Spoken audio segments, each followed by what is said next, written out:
Bora lá, senhores. Estamos aí na questão 94, prova azul. E lembrando, nosso Enem 2021 aqui, certo? Ele fala o seguinte: a figura foi extraída de um antigo jogo para computadores chamado Bang Bang. No jogo, dois competidores controlam os canhões A e B, disparando balas alternadamente com o objetivo de atingir o canhão do adversário. Para isso, atribui valores estimados para o módulo da velocidade inicial de disparo, que ele chama de V0, e para o ângulo de disparo θ. Então, é um joguinho que você pode, provavelmente aqui com o mouse, né, girar esse canhão, aumentando ou diminuindo esse ângulo θ, e ainda empurrando para frente ou para trás para variar a intensidade do vetor velocidade, para variar o valor dessa velocidade, de forma que você consiga fazer ele passar por esse morro, né, por esse penhasco, e cair exatamente no adversário. Para isso, ele fala o seguinte, ó, em determinado momento de uma partida, o competidor B, que é o que está lá embaixo, hein, na direita, deve disparar. Ele sabe que a bala disparada anteriormente, com um ângulo θ de 53 graus, passou tangenciando o nosso ponto P. No jogo, G é igual a 10 metros por segundo a cada segundo. Considere que seno de 53 graus 0,8, o cosseno de 53 é 0,6 e desprezível a ação de forças dissipativas, ou seja, o sistema é conservativo para nós.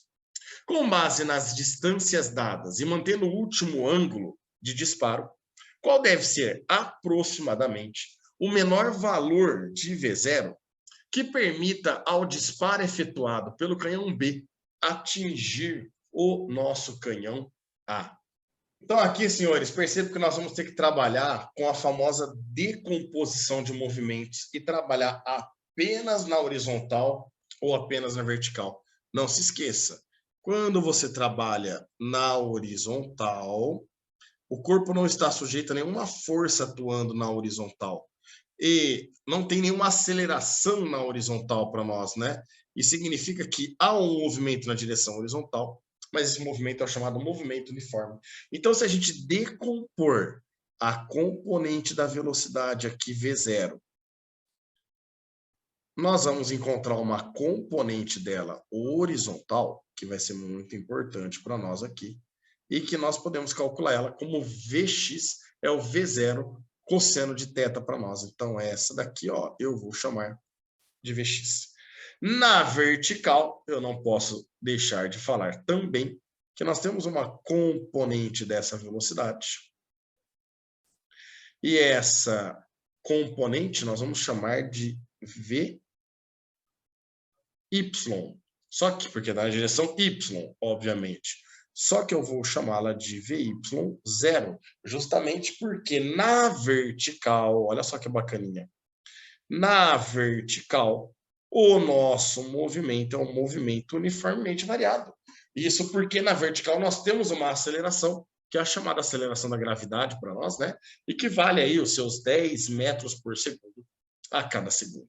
Agora, é lembrar que aquilo que você vai calcular na horizontal, você só pode calcular com as orientações e as informações que você tem na horizontal. Mesma coisa vale para a vertical. Você só vai poder trabalhar na vertical com os dados que estão na vertical. Então, vamos olhar para as cores? Na vertical, nós temos aí a nossa aceleração da gravidade, que vale 10 metros por segundo a cada segundo aproximadamente, quando a gente trabalha orientado, com o eixo orientado para baixo, né? Se a gente trabalhar com o eixo orientado para cima, como a aceleração da gravidade é contrária a esse eixo, ela assume um sinal menos para nós, certo? Então a gente tem que ficar esperto aí com o sinal. Na vertical ainda, ó, nós temos o desnível, né? A altura que esse bala de canhão vai ter que percorrer desde o ponto de partida até o ponto de chegada. Isso daqui é o que nós chamamos de ΔS, e ele garante que na vertical esse ΔS na direção Y vale 35 metros para nós. Fechou? A partir de agora, meninos, perceba que na vertical nós temos essa altura, esse desnível entre A e B, nós até temos a altura do ponto P em relação ao nível A, que vale 10 metros. Só que agora a outra medida que nós temos é na horizontal. E é por isso que eu vou colocar na cor preta, ó. Porque agora nós sabemos que a distância entre o ponto A e o ponto B vale 120 metros, se eu não estiver enganado. Isso, 120 metros aqui para nós. Belezura? Então, a partir de agora, meninos, ou você trabalha na horizontal, ou você trabalha na vertical, e nós vamos ter que acabar montando um sisteminha aqui. Então, olha que bacana. Se a gente for trabalhar na vertical, então, vou colocar aqui, ó, na vertical. Uma possibilidade, sabendo que aqui é move, né, movimento uniformemente variado, aqui nós temos que analisar e ver quais são as informações que nós temos na vertical. Por exemplo, qual é a velocidade inicial na direção Y para nós? É a velocidade V0, e você percebe que aqui, como você está projetando o ângulo θ, está projetado em X, é porque a projeção em Y vai sem o ângulo θ. Então, é o V0 seno θ vezes o tempo. Olha só, o tempo é a única coisa que eu vou colocar numa cor verde. Por quê? Porque o tempo é comum tanto na horizontal como na vertical. Então, não importa aqui se ele levou um tempo t para cair, é o mesmo tempo t que ele tem para se arrastar. 120 metros para nós, certo? Então, agora, ó, nós sabemos aqui que o V0 vale, o VY0, né, vale V0 seno de θ, e nós sabemos agora uma equação que é chamada de equação de sorvetão, ó, ΔS é o V0t mais A sobre 2t quadrado, certo? O ΔS, esse corpo sai do nível 0 e vai subir até o nível 35. Vamos colocar aqui, ó, ΔS vale 35 metros.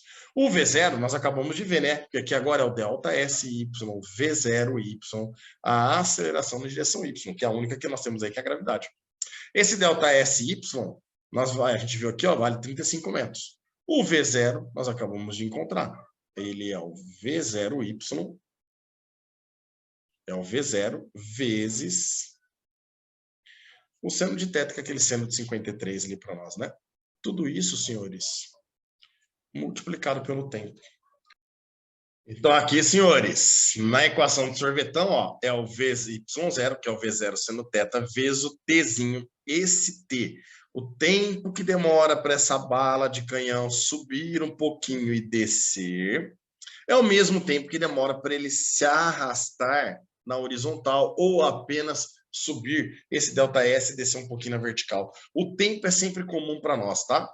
Então, aqui, continuando a equação do sorvetão, ó, mais a nossa aceleração, que nesse caso é a aceleração da gravidade. E olha só que bacana. Se nós estamos falando que o ΔS aqui, 35 metros, é positivo, porque ele saiu desse nível aqui, ó. Opa, aqui mudou aqui. Ele saiu desse nível e chegou nesse nível. Eu estou adotando que quando sobe é positivo.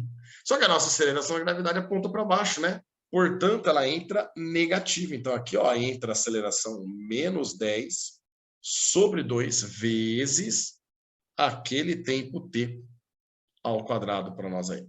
Então, em resumo, nós vamos chegar aqui, essa equação vai ficar 35, é o V0 seno de θ, sendo aí o seno de θ para nós, o seno de 53 valendo 0,8, né?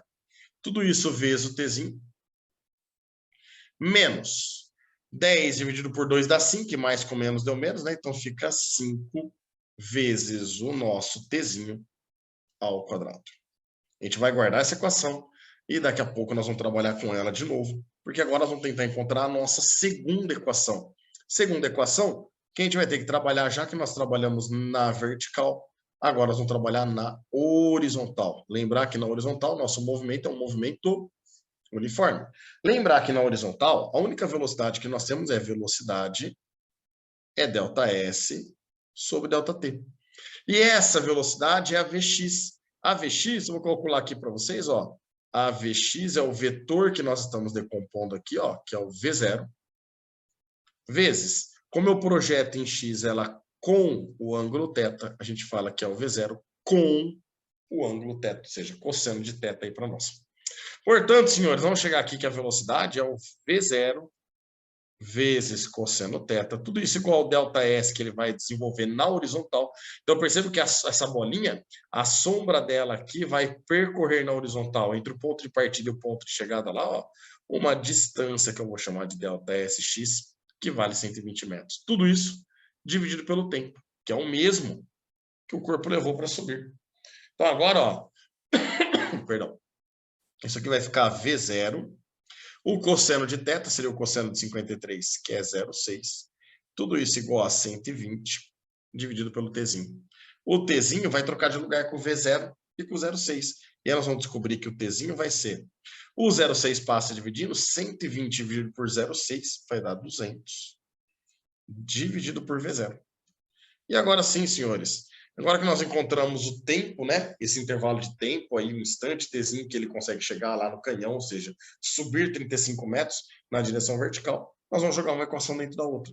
Então agora nós vamos ficar 35 é igual V0 vezes 0,8 vezes o tempo, que nós acabamos de ver que vale 200, dividido por V0, menos 5 vezes o tempo ao quadrado. Esse tempo, novamente, ó, é para nós o 200, dividido por V0. Perceba que aqui de cara, ó, esse V0 eu posso cortar com o V0, né? Aí vai ficar 0,8 vezes 200, então vai ficar, vou colocar tudo em preto agora, tá? Vai ficar 35 igual 0,8 vezes 200, que é 160, menos o 200 ao quadrado vezes 5, então vou colocar aqui, ó, 5 vezes o 200 ao quadrado, e dividido pelo V0 ao quadrado. Fazendo a matemática aqui agora, ó, esse trambolho todo que está negativo, eu vou passar para o outro lado da igualdade, ele vai ficar positivo, então vai ficar 5 vezes 200 ao quadrado dividido por V0 ao quadrado, igual o 35 que vai para o outro lado negativo, 160 menos 35 dá 125. Percebe que agora dá para simplificar, né? Eu vou dividir um lado por 5, 5 por 5 é 1, vou dividir o outro lado por 5, 125 por 5 vai dar 25. E agora, trocando o V0 por 25, nós vamos chegar aqui, o V0 ao quadrado vai ficar igual. Então, eu passei o V0 para o lado direito, aí ficou do outro lado da igualdade, 200 ao quadrado, e o 25 que estava multiplicando passa dividindo. A gente vê que o 25 e o V0 quadrado trocaram de lugar apenas. E agora eu vou tirar a raiz quadrada de um lado. Para manter a igualdade, eu vou tirar a raiz quadrada do outro lado. Olha que bonitinho. Nós vamos chegar aqui que a raiz quadrada de V0 ao quadrado é V0. A raiz quadrada de 200 ao quadrado é 200. Enquanto que a raiz quadrada de 25 é 5. Que, portanto, essa velocidade ela vale 40 metros por segundo, que confirma aí como correta para nós a nossa alternativa C. Fechou, senhores? Grande abraço a todos. Até a próxima.